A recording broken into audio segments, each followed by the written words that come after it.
got a question, raise your hand. We'll get a mic to you.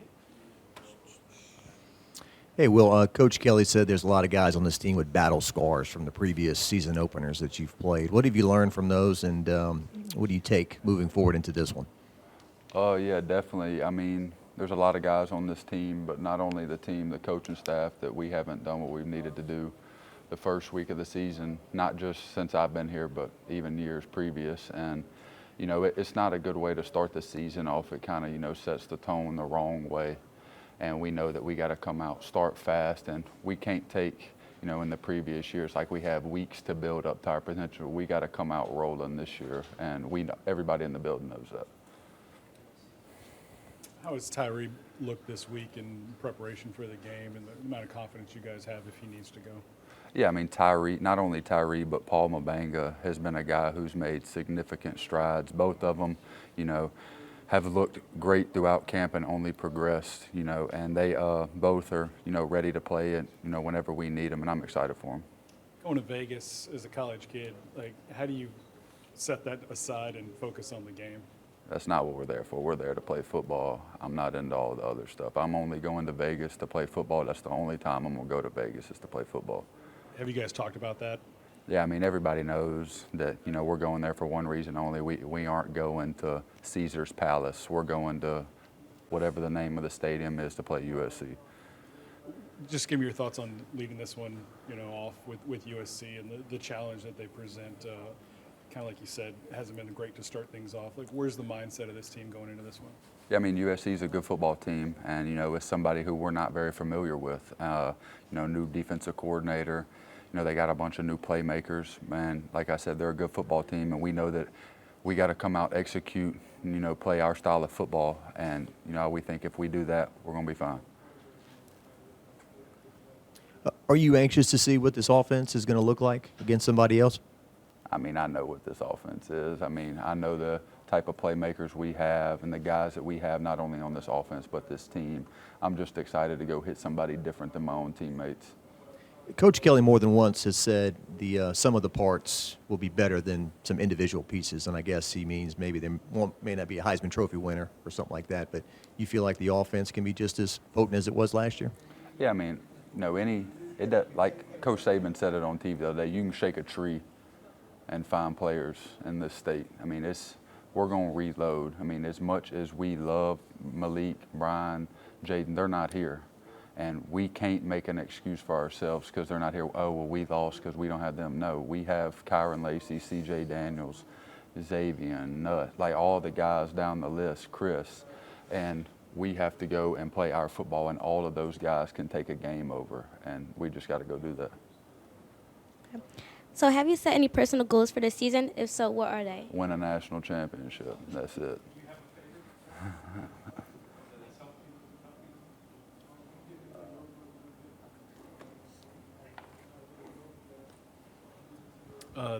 Talk to me about C.J. Daniels. To me, he's kind of my sleeper, a guy that can maybe nobody's looking at and kind of, like you said, take a game over. Yeah, I mean, CJ's been a guy who's came in and done nothing but put his head down and work. And, you know, he did everything he's had to do since he's been here. And I think, you know, he could be a big playmaker for us this year in the slot. I mean, and if he's got to go outside, he can. But, I mean, the way that he approaches every practice, the way that he works, the way that he's applied himself, not only on the field, but off the field in the weight room, pushing himself, I'm really excited for him because this is opportunity that everybody wants. And he's got it right here in front of him. I'm excited to see what he does with it. And then just your tight end room, like how much has Mason improved? You came in with him, obviously, so you kind of know where his trajectory is, but also those young dudes. Is that something that everybody after this game is going to be like? Yeah, I mean, I've said it before. We got the deepest tight end room in the country. And, you know, it's not only the deepest, but it's the most versatile. I mean, nobody else in this country has those three dudes in the same room. Nobody has a Trades Green walking around the locker room, a Pimpton walking around, and a Mason, guys that can go and put their face on a DN, but not only blow the head off your best DB. So it really doesn't matter what you ask them to do. They can do it at a high level. If you could describe this offense in one word, what would it be? Let me think of an appropriate word. I'll say explosive.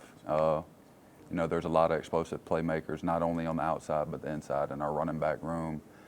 And, you know, like I said, we're going to run the ball. So, I mean, that's not something we're hiding or, you know, trying to keep quiet. I'm telling everybody right now we are going to run the football. So you can take what you want with that.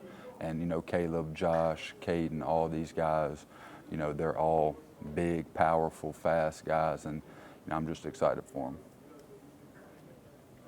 them. Emory said that he took pride in you guys kind of leading the way. Do you feel like it kind of starts with you guys? Yeah, I mean, Coach Sloan has preached it, you know, ever since he's got, you know, the OC job, that we're going to start from inside out.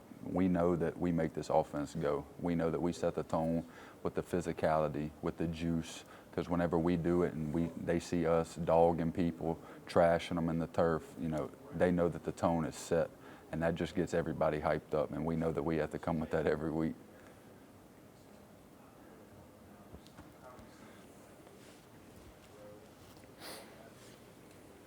What do you expect from Joe? Obviously, you guys have been around him a lot. Like, I don't think he's going to change that much. But as far as game plan, game style, play calling, is the helmet comms working? Like, all that's we haven't really talked about that a lot. Yeah, I mean, so I've known Coach Sloan since I was a freshman in high school, and whenever he was at LA Tech, and I can tell you he has not changed one bit. He's a screamer, and he's gone, you know, he coaches his heart out, and, you know, you can't do anything but respect it for his love of the game. But the comms, you know, I'm interested to see how it goes, because sometimes there's some confusion, but we'll see how it goes. It's going to be a little different with 80,000 people going ballistic, so it'll be interesting, but I think it'll be good. Any more questions for Harold, guys? Or sorry, Will? Yeah. What are you seeing out of Nuss taking this team into a season right now? His first, you know, he started the bowl game, but this is the first time start to finish he's looking to lead this team. Yeah, I'm excited for him. He's not, you know, in this era in college football, guys are just quick to pick up and leave if something doesn't go their way. And, you know, he's done the complete opposite. He's came here every year, put his head down, worked, and pushed himself to not only, you know, get himself better, but to help lead this team in any way he could, not even when he wasn't a starter.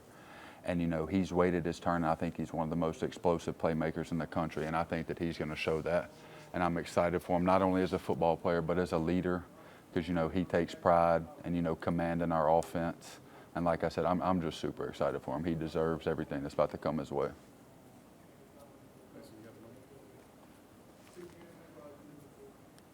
What do you see in that SC defense? Anything you guys aren't really accustomed to? Yeah, I mean, I wouldn't say accustomed to. I mean, we've been playing in the SEC. I mean, you see literally anything you can draw up on a whiteboard. So, you know, they got a bunch of playmakers, like I said, a bunch of guys who, if we don't take care of our business, that are capable of beating us and, you know, embarrassing us. So we know that, you know, in our preparation, we have to be very detailed with what we want to do and what we're trying to do as a collective. And we have to execute. That's the biggest thing for us. We have to execute what we're doing, and then the rest takes care of itself. A couple more if we got any.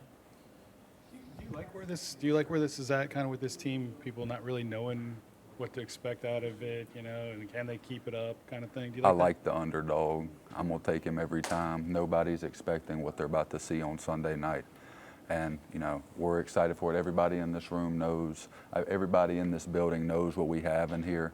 And I don't think a lot of the country knows what we have in here. And, you know, like you said, I want people to be like that, because then they're going to be like, whenever it happens, we're going to be like, yeah, that's what we expected. Shot, last one. Coach Kelly has said in the past that you're a man of few words, that you don't talk a whole lot, but it seems like that's changed maybe here in August. You've had some of the best interviews, I think. That soundbite you gave about 10 wins gets people fired and all that, that was pretty good. Are you being more outspoken now as a third-year guy? And Yeah, I mean, I wouldn't say, like, I mean, I always will talk in the interviews, obviously, because I got to answer questions. But, you know, growing up, I was never a guy who, you know, wanted to, you know, be the rah-rah guy. I kind of wanted to lead by the way I work, the way I push myself, the way I approach every day. And not only that, but the way I play, the way I set the tone on the field. And, you know, I knew the next step for me as a leader and this team was for me to become more vocal. And, you know, I still, you know, I'm not going to be a rah-rah guy every day, but whenever I do say something, people need to listen, because I'm not going to say something if it doesn't need to be said.